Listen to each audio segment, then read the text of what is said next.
क्यों हुआ, ये क्या है, कि आप जब स्पिरिचुअल होते हैं आपका क्यों, क्या, कैसे, ये ज़्यादा से ज़्यादा जागता है। इसलिए वेद, शास्त्र, उपनिषद सब क्वेश्चन से शुरू हो रहे हैं। श्रीमद् भागवत क्वेश्चन से शुरू हुआ है। गीता आपके अकॉर्डिंग? श्रीमद् भागवत के अकॉर्डिंग तो स्वर्ग है, नरक है, आपने जो कर्म किए हैं उसकी सज़ा मिलती है। स्वर्ग में इच्छाएं पूरी होती है क्योंकि आपने इतने अच्छे से जीवन जिया है, तो कई ऐसी इच्छाएं जो यहाँ पूरी नहीं हुई वो वहाँ पूरी होगी। नरक में आपको सज़ाएं दी जाती है। आपने कुछ गलत किया लाइफ में? मे बी नहीं, गलत सभी करते हैं, पर हाँ मैंने ऐसा कुछ गलत नहीं किया कि मुझे जिससे बहुत डर लगे कि इसकी सज़ा तो बहुत भयानक होगी, क्योंकि ये मुझे पता है कि हिसाब तो पूरा ऊपर होगा, जो यहाँ नहीं हुआ वो वहाँ होगा। तो उतना डर मुझे कभी नहीं लगेगा क्योंकि मैंने ऐसा कुछ नहीं किया मेरे हिसाब से आज तक। तो ओके, आप लाइफ से चाहते क्या हो आप? मेरी ज़िंदगी जैसी रही है उसके बाद मैंने चाहना बंद कर दिया है, क्योंकि मैंने शुरुआत से शायद कुछ चाहा ही नहीं। मेरे रास्ते अपने आप चीज़ें आती गई, मुझे दिखती गई। हाँ मैंने उस पर हमेशा ध्यान रखा, मैं अलर्ट बहुत हूँ कि क्या हो रहा है, या आज भी मैं आपसे जो बात कर रही हूँ उसको लेकर भी मेरा दिमाग बहुत अलर्ट रहता है कि आज मुझे अगर यहाँ से कोई बात अच्छी लगी जो मुझे लगता है कि मुझे भी ये चीज़ करनी चाहिए, जो मेरे काम में मुझे और हेल्प करेगी, जो मेरा एक थॉट है कि मेरे हर काम से दूसरों की हेल्प होनी चाहिए, और डेफिनेटली उससे मेरी भी पूरी हेल्प हो रही है जो आज तक होती हाई है। लेकिन वो हमेशा या तो सामने कुछ भी हो रहा है मैं ऑब्जर्व करती रहती हूँ कि कौन सा काम मेरे काम का है। तो ये चीज़ मेरी ज़िंदगी का एक पार्ट हो सकता है, बाकी I don't plan things. Okay, कैसा लग रहा है पॉडकास्ट? बहुत अच्छा लग रहा है, बहुत सारी बातें हो रही है। आई थिंक मैं ये पॉडकास्ट खुद देखूंगी जाके। क्यों? कि मैंने क्या क्या बात, क्योंकि मैं इतना प्रिपेयर करके नहीं बोलती, इसलिए कई बार मुझे ऐसे पॉडकास्ट से डर भी लगता है कि पता नहीं क्या बात निकल जाए मुझ से जो लोगों को अच्छी ना आपने एक्सपेक्ट किया था ये पॉडकास्ट ऐसा होगा? नहीं, बिल्कुल भी नहीं। ये थोड़ा सा ज़्यादा डीप जा रहे हैं इसलिए? अच्छा जा रहा है। आई थिंक डीप में भी आप, एक होता है कि बहुत सीरियस चला गया, बट एक होता है कि डीप है बट ऐसी चीज़ है जो बहुत जल्दी लोगों को समझ आएगी। और मैं यही कोशिश करती हूँ कि आप 6 साल का बच्चा भी अगर मेरी बात सुन रहा है तो समझ जाए, और 60 ईयर्स सुन रहा है तो वो भी समझ जाए। मुझे दुख होता है जया किशोरी जी की कम लोग पॉडकास्ट कंज्यूम करते हैं भारत में। वैसे ये ट्रेंड अभी आ रहा है पॉडकास्ट का, बिल्कुल। बट आई एम होपिंग कि और लोग पॉडकास्ट देखना स्टार्ट करें, क्योंकि मुझे खुद बहुत पर्सनल ग्रोथ मिली है इस प्रोसेस से, और मैं चाहता हूँ कि बहुत सारे लोगों को पर्सनल ग्रोथ मिले जी। पर आई फील कि बहुत सारे लोग पर्सनल ग्रोथ को चेज ही नहीं कर रहे। लोग ये भी कहते हैं कि पॉडकास्ट में वैल्यू क्यों होना चाहिए। मेरे अकॉर्डिंग होना चाहिए वैल्यू, कि आप टाइम इन्वेस्ट कर रहे हो। जी बिल्कुल, आप टाइम इन्वेस्ट कर रहे हो और लोगों को सुनना चाहिए, क्योंकि आज एक बहुत बड़ा रीज़न है ग्रोथ नहीं होने का कि हम सुनते ही नहीं हैं। आप यूट्यूब पे कोई वीडियो भी अगर चला रहे हैं, हमारे सुनने की कैपेसिटी इतनी कम है कि कुछ सेकंड सुनेंगे, अगर उनको लगेगा कि मेरे लिए एंटरटेनिंग है तो ठीक है, अदरवाइज वापस स्वाइप कर दो, हटा दो। क्यों? नहीं भी हुआ, वेट ना, थोड़ा सुन लो।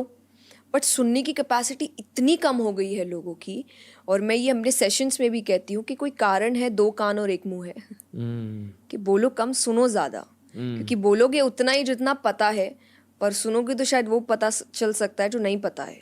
पर ये खत्म हो चुका है, और सुन भी आजकल इसलिए रहे हैं कि आपको मैं गलत साबित कर सकूं, सिर्फ इसीलिए। तो वो थॉट प्रोसेस दिमाग में जब आप बोल रहे हो तो शायद मेरे दिमाग में ये नहीं चल रहा आप बोल क्या रहे हो, मैं इसका आंसर ढूंढ रही हूँ कि अच्छा मैं कैसे जवाब दूँ, मैं अपने आप को। तो आप वो चीज़ जो एक क्या कहते हैं, ट्रेजर है, हो सकता है बहुत अच्छी बातें बताई जा रही है, आप उसको सुन ही नहीं रहे हो। क्योंकि एक पॉइंट के बाद शायद आंसर्स भी आपके खुद के नहीं होते, कहीं और से आते हैं। हो सकता है नॉलेज अक्यूमुलेट करने के बाद। बट ये मतलब आपने शायद, क्योंकि आपने जल्दी स्टार्ट कर दिया ये सब लाइफ में, शायद आपकी नॉलेज लाइब्रेरी बहुत ज़्यादा बड़ी है, स्पेशली स्पिरिचुअल नॉलेज लाइब्रेरी। इसलिए शायद जो आंसर्स आप कह रहे हो वो आपके शायद से नहीं है जी। शायद वो बुक्स ने आपको तोहफे दिए, बुक्स ने दिए हैं, या कई बार आपको रियलाइज़ नहीं होता है, बट आप जो उस वक्त पढ़ रहे हैं और फिर आपकी लाइफ से जोड़ के आप एक थर्ड आंसर बनाते हैं उसको। करेक्ट। ये हमेशा होता तो, लेकिन उस वक्त तो आपको पता नहीं चलता क्योंकि आप बोल नहीं पा रहे हैं, तो वो आपके दिमाग में आप रख चुके हैं। फिर अचानक से कभी आप वो बात बोलते हैं और आपको लगता है कि मैंने ये कैसे बोल दिया, ऐसा तो मैंने कुछ पढ़ा भी नहीं है, बट ये इसीलिए क्योंकि आपने एक पढ़ा है, एक आपने एक्सपीरियंस किया है, ये दोनों मिलके एक थर्ड चीज़ हुई है जो आपको पता नहीं थी। अब बेसिकली ये कह रहे हो कि शब्दों में पावर होता है। बहुत पावर होता है। ओके, 2 और सवाल है। अगर आपको शॉर्ट आंसर देना शॉर्ट दीजिए, लॉन्ग आंसर देना लॉन्ग दीजिए। 2 सवाल है। पहला सवाल है कि माया क्या होती है। ठीक? जितना आपने माया के बारे में सीखा है शास्त्रों से, मैं चाहूँगा कि आप बेसिक सिंपल शब्दों में पॉडकास्ट पर समझाएं। और दूसरा सवाल ये है कि क्या आप रियलिटी को, हमारी दुनिया को, आपकी दुनिया को बदल सकते हो? जो हमारे एस्ट्रोलॉजिकल चार्ट्स में लिखा है, कुंडली में लिखा है, उन चीज़ों को बदल सकते हो? ये 2 सवाल है आपके लिए। माया समझाइए और फिर मोल्डिंग रियलिटी को समझाइए। ओके, सिंपल वर्ड्स में, जो आपको भगवान से दूर ले जाए वो माया है।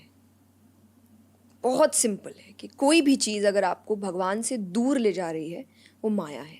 अब वो चाहे आपका एंटरटेनमेंट हो, चाहे आपकी रिलेशनशिप्स हो, चाहे आपका काम हो, अगर उन चीज़ों में आपकी दूरी भगवान से बढ़ रही है तो वो सब माया है। ये आप एक कॉलेज स्टूडेंट को कैसे समझाओगे जो भगवान के बारे में सोचता भी नहीं या सोचती भी नहीं?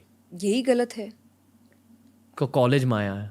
बिल्कुल हो सकता है। और इसीलिए देखिए, माया क्यों होता है? जब डिवाइन पावर आपके साथ जुड़ता है ना, आपका कोई काम आपके लिए नेगेटिव नहीं होता और आप हार नहीं मानते। ये मैंने बहुत बार बोला है। जब मुझे जैसे आपने पहला क्वेश्चन टेंशन किया था, या मैं कभी हारती हूँ क्या? कभी नहीं। अगर आप अब सांसारिक रूप से, मटेरियलिस्टिक रूप से सोचेंगे, बहुत बार मैंने बहुत से काम किए जो फेल हो चुके हैं, बट क्या वो मुझे ये महसूस कराता कि मैं हार गई? कभी नहीं। क्योंकि मैं हमेशा ये सोचती हूँ कि मेरे पीछे एक पावर है जो मेरे पीछे ही खड़ा है और वो मुझे कभी हारने नहीं देगा, क्योंकि वो ट्रस्ट है मेरा उस पर। तो शायद उस वक्त या तो वो काम मैंने अच्छे से नहीं किया। अगर आपका पैशन ऐसा है कि मुझे तो यही करना है, देन कुछ तो आप गलत कर रहे हो, इसलिए वो आपको अभी वो चीज़ दे नहीं रहा है। और इसीलिए शायद आपने बचपन में सुना होगा कि नहीं, कि भगवान के घर में देर है अंधेर नहीं। अंधेर मीन्स कि काम तो होगा, देर मीन्स पेशेंस चाहिए, समय लगेगा कि वो चीज़ें आपको करेक्ट टाइम पर देंगे। लेकिन जब आप वो पावर से हटते हैं तो माया बन जाते हैं, और माया में फिर स्ट्रेस, एंजाइटी, डिप्रेशन सब कुछ आएगा। एक फेलियर आपकी पूरी दुनिया को तहस नहस कर देगा।